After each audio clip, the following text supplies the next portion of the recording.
From the very beginning, I knew. I knew I wasn't the favorite. My name is Emma, and in the house where I grew up, my brother Jason was the star. 4 years older, and it wasn't just his age that put him in the spotlight. It was everything he did. Every word he spoke was an accomplishment. Every glance from our parents' praise. And there I was, fading into the background like a ghost. I'll never forget the evening when I was 9. I'd spent hours filling out a form, applying for a weekend art class at the community center. My watercolor painting, my very own creation, was attached, proudly displayed. I handed it to my mom, eyes sparkling with hope. She read through the form slowly, her lips curling into a smile. She placed her hand on my shoulder, that same gesture she always used, as if to soften what was coming next. "Maybe next semester, sweetheart. I just paid for Jason's guitar class." I nodded, the cold knot in my stomach tightening. I didn't say a word, just took the paper back and hid it in my drawer, burying it like a secret I could never speak of again. That was how it was with Jason. Always. When Jason's music teacher said he had potential, our parents immediately acted. Private lessons, a professional microphone, a home studio in the living room. Every night, Jason sang his heart out, the sound echoing through the house, while my mom sat mesmerized. "Jason has such a beautiful voice. He's going to make something of himself," she'd say. And all I could do was sit in my room, the melody fighting with my thoughts. I wanted to scream that I had an A in English, that I was doing well too, but my words got lost in the noise of his success. When I once asked to attend a summer reading camp, I was told the same thing. "The family budget's tight." A soft excuse, always the same. Tight meant everything went to Jason. The dinners were filled with Jason's stories, his triumphs, his music, while I sat there staring at my untouched plate, wondering if anyone would notice if I spoke up. By the time Jason entered high school, the differences became more pronounced. He was the golden child, and I was the afterthought. Praise from his teachers was met with celebrations. A compliment from my teacher. A brief disinterested thanks from Mom, followed by silence. It was clear Jason was the one destined for greatness while I was invisible. By 14, I knew the truth. If I wanted anything in life, I had to go out and get it myself. So I stopped expecting. Stopped asking. I became a master at swallowing my feelings, hiding behind smiles, while my insides twisted with resentment and loneliness.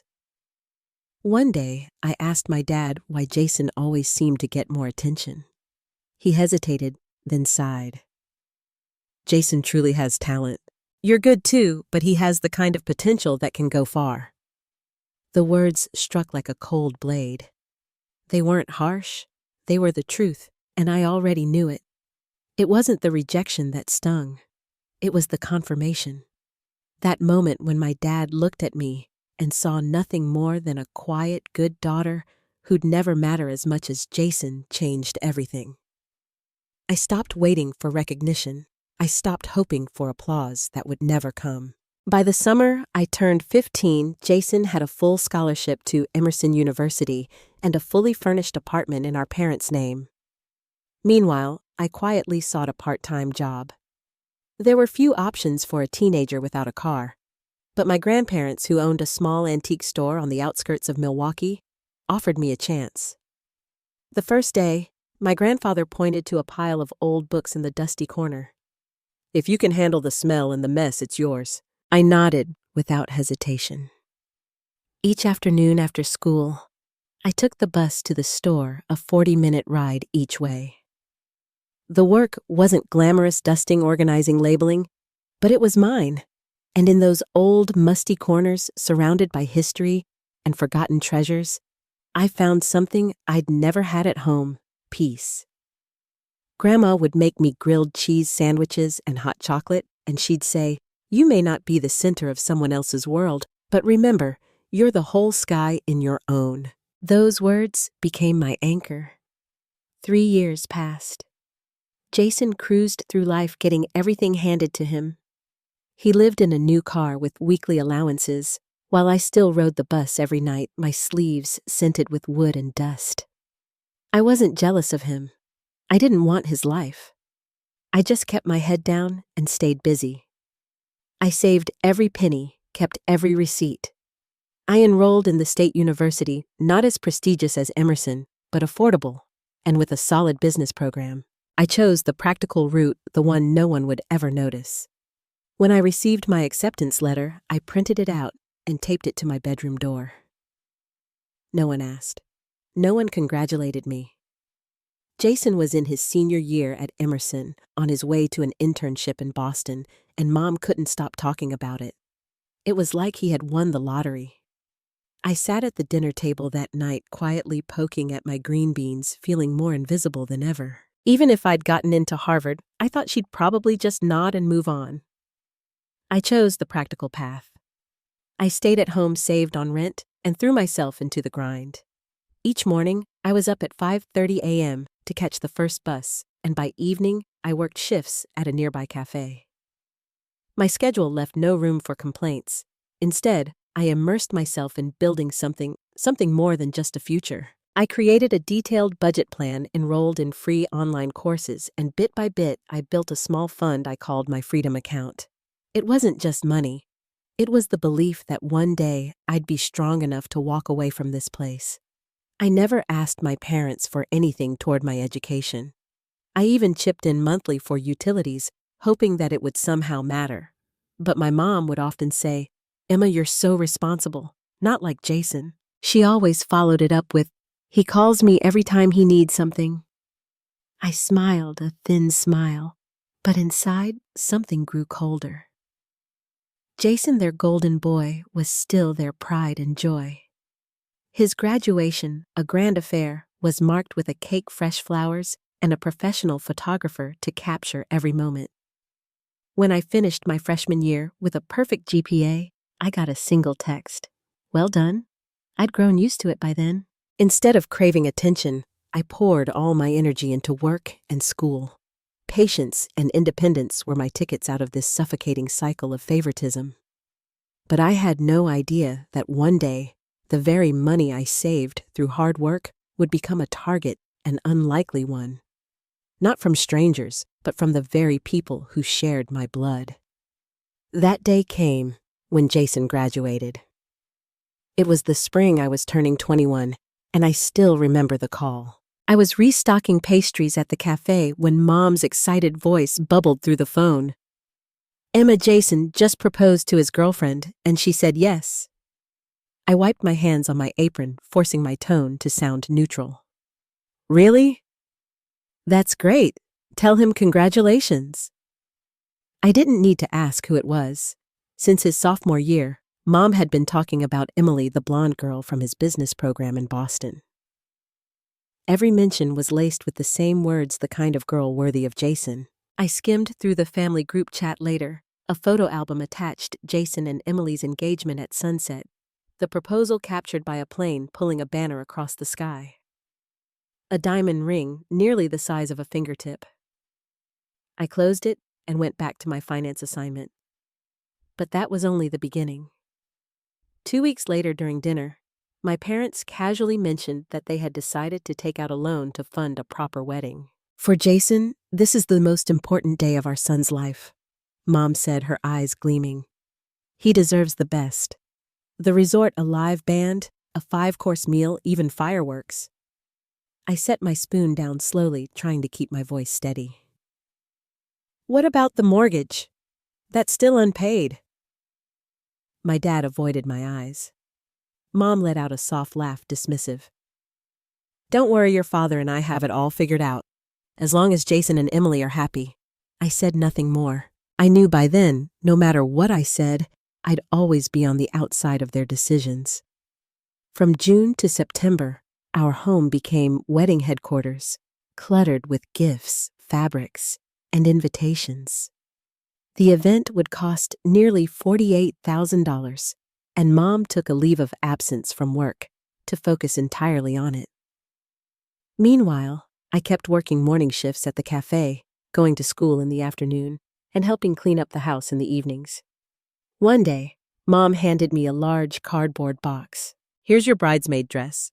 Try it on and see if it fits." Inside was a pastel pink satin gown, and tucked into a side pocket was a receipt for $350. I looked up at her, unsure if I had heard correctly. "Am I paying for this myself?" She looked at me like it was the most obvious thing in the world. "You're an adult now, Emma. It's your responsibility. I've already had to juggle enough just to afford the live band." I nodded, but inside my heart twisted. That night, I sat in front of my laptop, quietly making the payment on my credit card. It was my biggest expense that month, and it was the first time I ever cried over a dress. The wedding went exactly as they had dreamed, extravagant, sparkling, filled with laughter and glittering lights. But for me, it was just another moment in a long line of invisibility, a reminder that no matter how much I worked, no matter how much I gave, I would always be just Emma, the quiet, responsible one, and Jason would always be their world.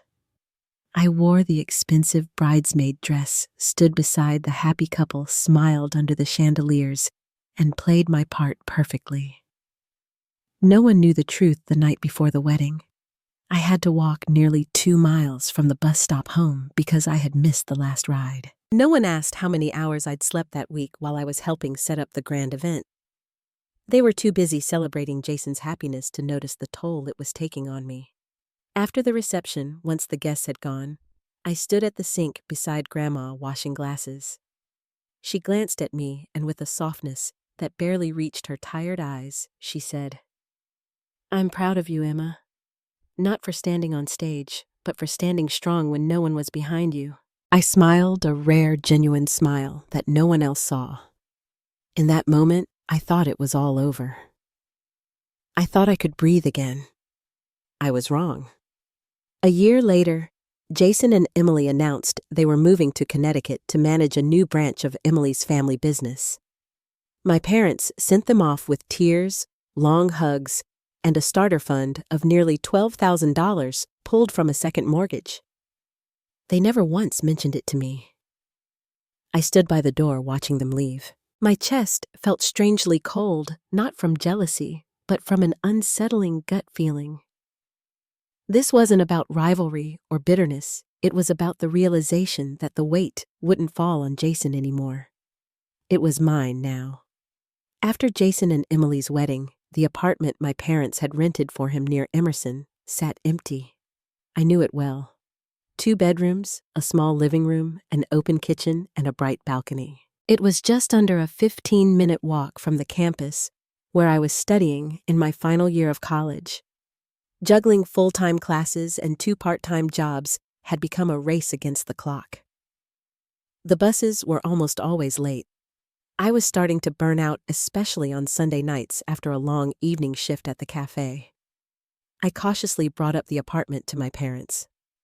"I know Jason's apartment is empty now. If possible, I'd like to move in.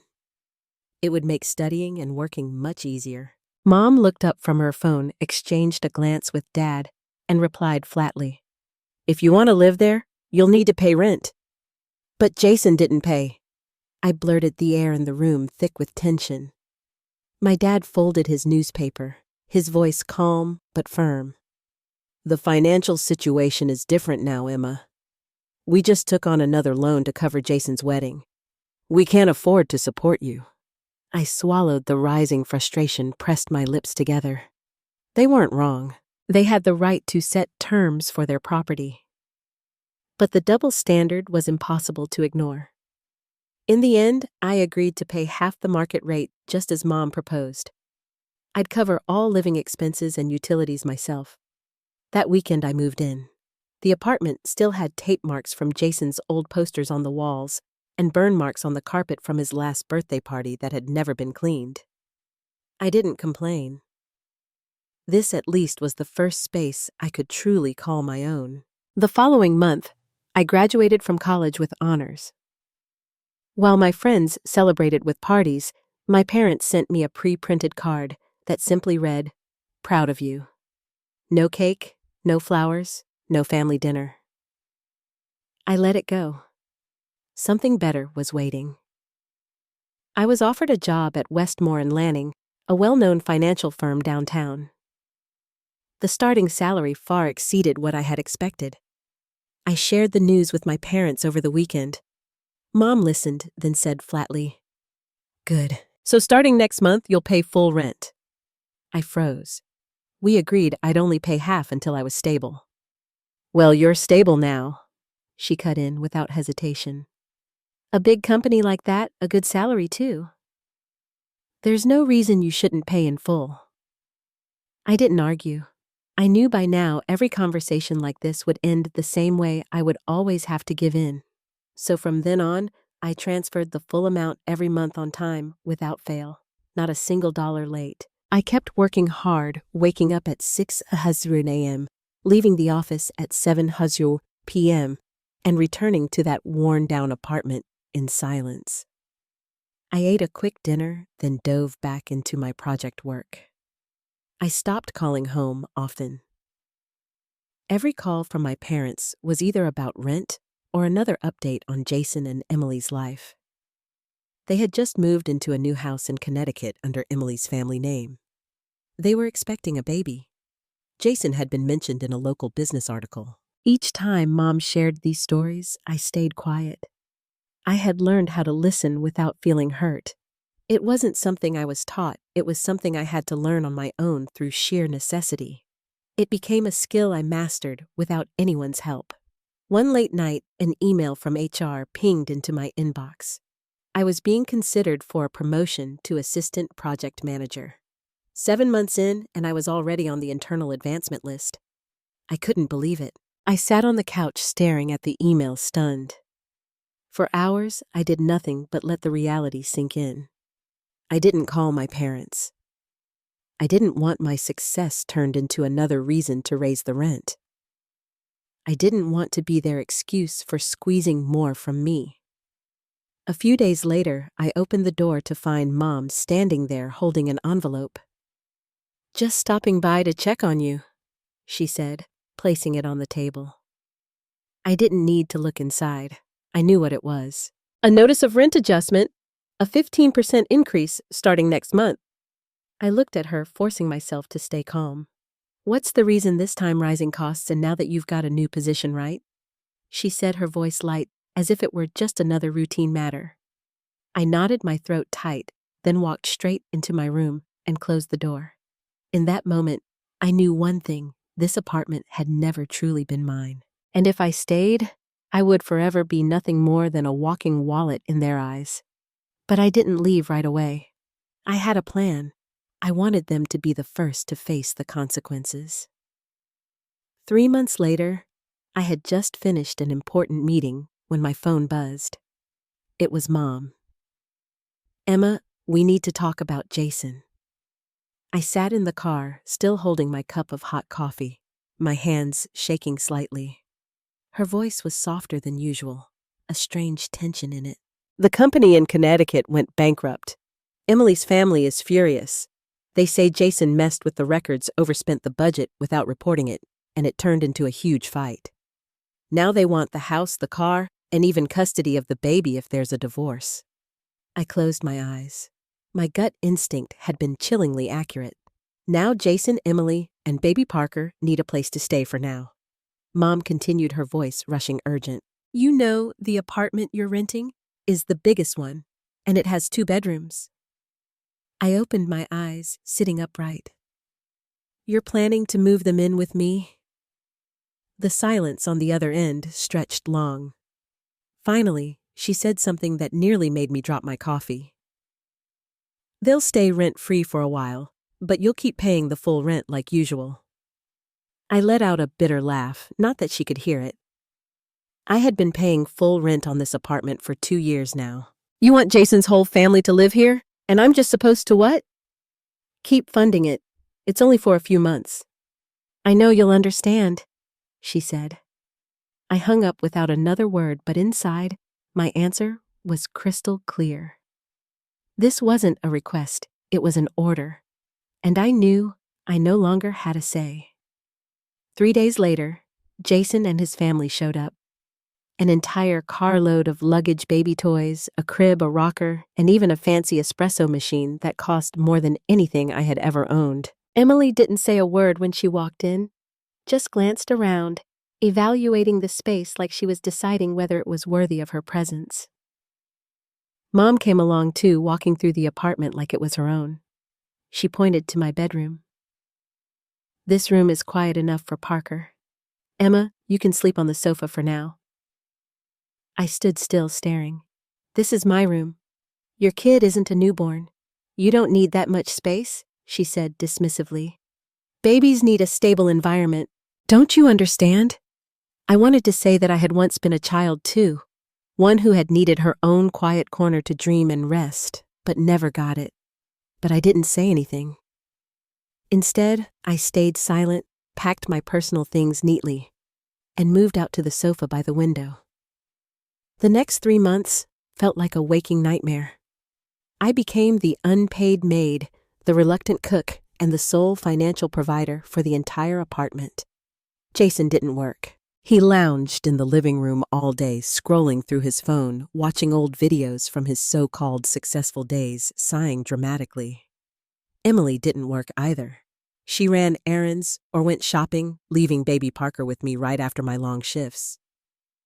No one asked if I was tired. No one cared if I needed peace. The meals I cooked vanished within 15 minutes and the dishes piled up. Baby clothes were draped across the balcony. The utility bills doubled. I was drowning in it all. And yet all I could do was keep going, because that's what I had been trained to do. Keep working. Keep paying. Keep pretending that this was normal. When I finally mustered the courage to bring up the idea of them pitching in, my mom called me that same evening. Her voice was sharp, cutting through the air like a blade. "Emma, stop being selfish. Your brother's going through a tough time. He used to have it all. Now he's lost everything. Can't you carry a little for your family?" I laughed quietly, a bitter sound. I've been caring since I was 16. That night, I sat at the kitchen table, now covered in baby stickers, reviewing my bank statements. The numbers didn't lie. At this rate, I wouldn't be able to afford rent much longer. Then one night, I overheard a conversation between Jason and my mom in the living room. They didn't know I was home. "Don't worry," Mom said, her voice deceptively calm. "I'll take half of Emma's rent each month and give it to you. Think of it as remote support." "That's perfect," Jason replied, sounding relieved. "At least someone in this house gets it." I stood, frozen, my body cold with disbelief. Chills ran down my spine.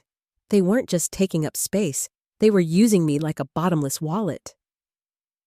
The next evening, after everyone had gone to bed, I opened my laptop and revisited the folder I had named Freedom, where I had saved apartment listings. I knew this wouldn't be easy. I had lived my whole life in silence, but now it was time to break it.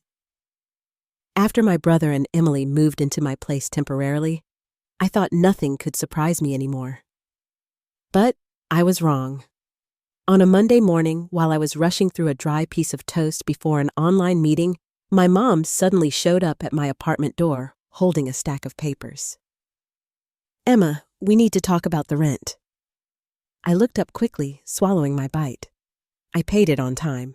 "This month," she said, placing the papers on the table with an unsettling calmness, "starting next month, the rent will double." The room fell silent. I set my coffee down, my pulse rising. "Double? Are you serious? You can see for yourself," she began, her voice too casual. "There are more people living here now. More water, more electricity, more wear on the appliances. You have a steady job, Emma. You should be helping the family more." I leaned back in my chair, trying to stay composed. "And Jason? He still isn't paying a cent. He's going through a crisis," she replied, her tone defensive. "He lost everything." "But you have everything right now. Don't be petty." I gave a dry laugh, barely audible. The everything she mentioned, an apartment I paid for. Sleeping on a sofa, cooking meals, I rarely got to eat working nonstop, all while being treated like a money dispenser. That night, I reviewed my bank statements and budget again. If the rent really doubled, almost my entire income would go just to keeping this place where I didn't even have my own space. Something didn't add up. My gut told me there was something darker behind this. In one rare moment, my mom left her phone on the kitchen counter. A notification from Jason popped up. "Mom, can you send $400 this week? Emily wants that high chair for Parker, the one she saw at Target. It's really nice." Then another message followed. "Oh, and if Emma asks, just say it's for plumbing repairs." "Okay, repairs." My chest tightened. I opened the phone. No password needed. Mom never thought I'd snoop. A long thread of texts appeared. For the past 3 months, every time I transferred my rent, my mom had been secretly giving half of it to Jason and Emily, calling it emotional support to help them through a tough time. I stood, frozen. It wasn't the money. It was the betrayal done in secret. No warning, no thank you. That night, once everyone had gone to sleep, I sat alone on the balcony, wrapped in a thin blanket. I stared at the glowing windows of far-off buildings, wondering if one of them belonged to someone like me. Someone who once believed hard work would be enough. But I was wrong. I went back to the living room, which also served as my bedroom, opened my laptop and typed in search terms one-bedroom apartment near downtown. No roommate. Lease private space only. After an hour of searching, I found it. A quiet, modest building 10 minutes from my office. The landlord was a kind, middle-aged woman. All she required was a stable income and someone who respected the space. I sent an email requesting a viewing, showing up the very next morning. The next day was Friday. While preparing materials for a presentation, my mom called again. This time, her tone was unusually sweet. "Emma, I just talked to Jason. Could you transfer the rent today? I'm planning to split it up and send half to the kids for groceries this weekend." I paused for a few seconds, letting the weight of the words settle in my mind. Then I replied, "Of course, Mom, but this will be the last time." She hesitated. "What do you mean?" What I said. I didn't respond further. Instead, I smiled gently, like someone folding the final letter before sending it off. 30 more hours. I only needed 30 more hours to finish everything. I had been quietly preparing for over a week. I had already signed the lease for a new apartment, a small, tidy one-bedroom on the 3rd floor of a quiet building, just an 8-minute walk from my office. The landlord was a kind elderly widow whose only request was no noise, no drama. I promised her that I had more than enough drama in my life, mostly from people who shared my blood. I bought the biggest suitcase I could find on Amazon with same-day delivery. After work, I began packing quietly, piece by piece. I had once called that apartment home, but now it was nothing more than a place where I deposited my paycheck in dignity. I didn't touch anything that wasn't mine. I left the chairs, the table, and the espresso machine Jason never used. I packed only my clothes, my laptop, a few books, and one bedside lamp. The only things that were truly mine were silence, patience, and a will that could no longer be broken. That night, Jason was glued to his old vlogs on YouTube, and Emily was rolling her hair in what used to be my bedroom, now called Parker's quiet nap room. I taped a small note to the fridge. Don't look. Don't call. Don't expect another dime. Then, at 2:10 a.m., I quietly wheeled my 2 suitcases down the hallway. The hallway I had lived in for 3 years, both as a tenant and as a puppet. I had never seen the Milwaukee sky feel so peaceful. No shouting, no baby cries, just me. Emma dragging her luggage down the sidewalk, walking toward freedom. My new apartment wasn't big, but no one there demanded rent just to hand it over to someone else. No one called me selfish for not wanting to support grown adults. No eyes looked at me like I was an ATM with legs. The next morning, I sat on the empty floor, coffee in hand, and played soft piano music.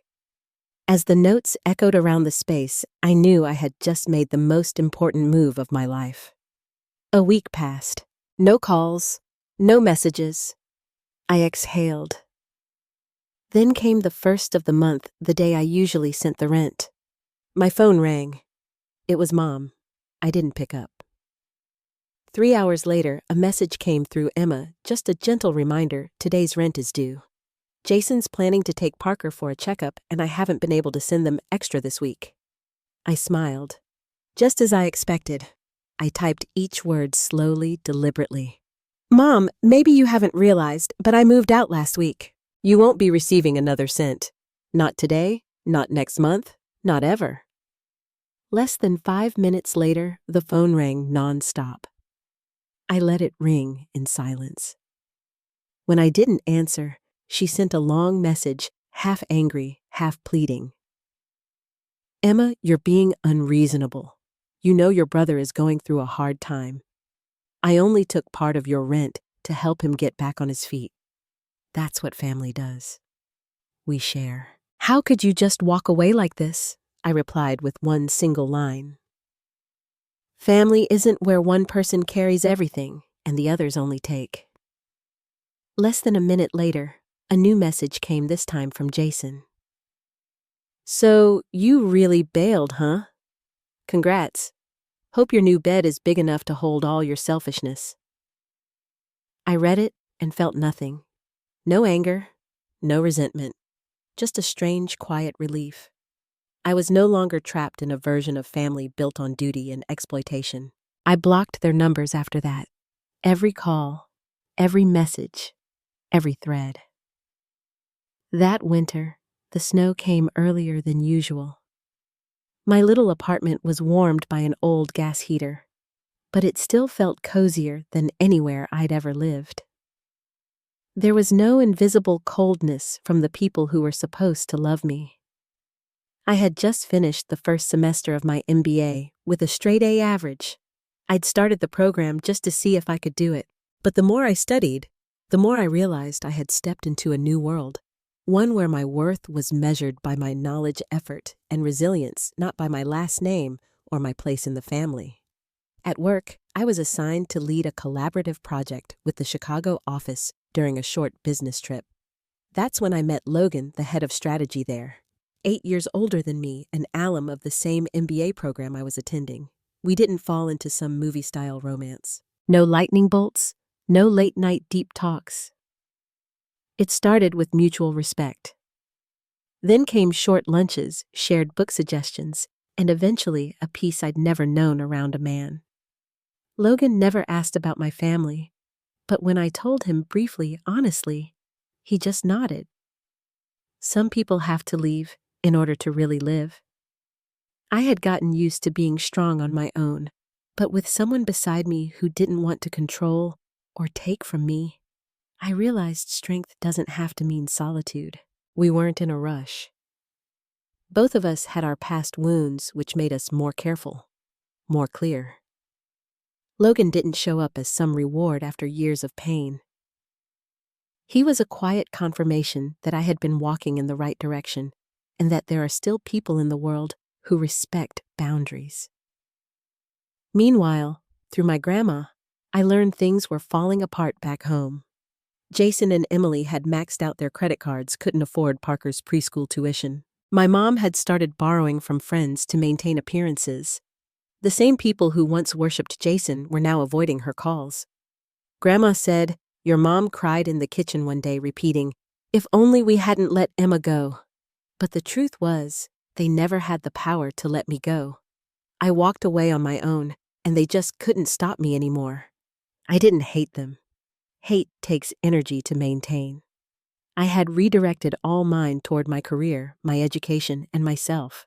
I began turning my experiences into essays, not to complain, but to give voice to others like me. I shared one on a forum for financially independent women, and it unexpectedly went viral. A week later, I was invited to speak at a nonprofit organization for women's education. They asked me to join their series called Standing Up After the Shadows. Not as a victim, but as a survivor who had redefined her own future. The first time I stood on stage and saw people quietly wiping away tears, I realized I wasn't telling just my story anymore.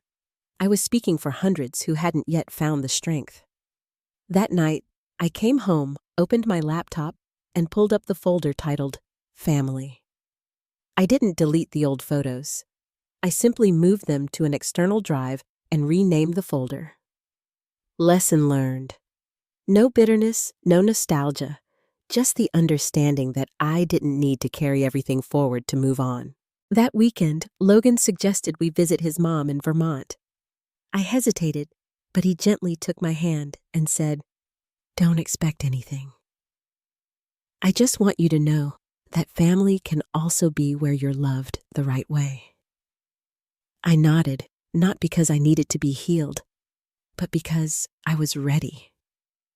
Not for the past, but for the future. It had once been a shadow in my own home, but now I stood in the light, not because anyone led me there, but because I had found it myself. Emma's story is a powerful reminder that sometimes freedom doesn't come from escaping others. It begins the moment we dare to set clear boundaries for ourselves. No one is born to be a wallet for the irresponsible, and family should never be used as an excuse for injustice. In real life, strength isn't always about enduring. Sometimes it's about walking away, standing tall, and building a life that belongs to you. Emma did it, and so can you. What do you think of Emma's decision? Was she too harsh, or was it the only way to save herself? Share your thoughts in the comments below, and don't forget to follow the channel for more powerful family stories to come.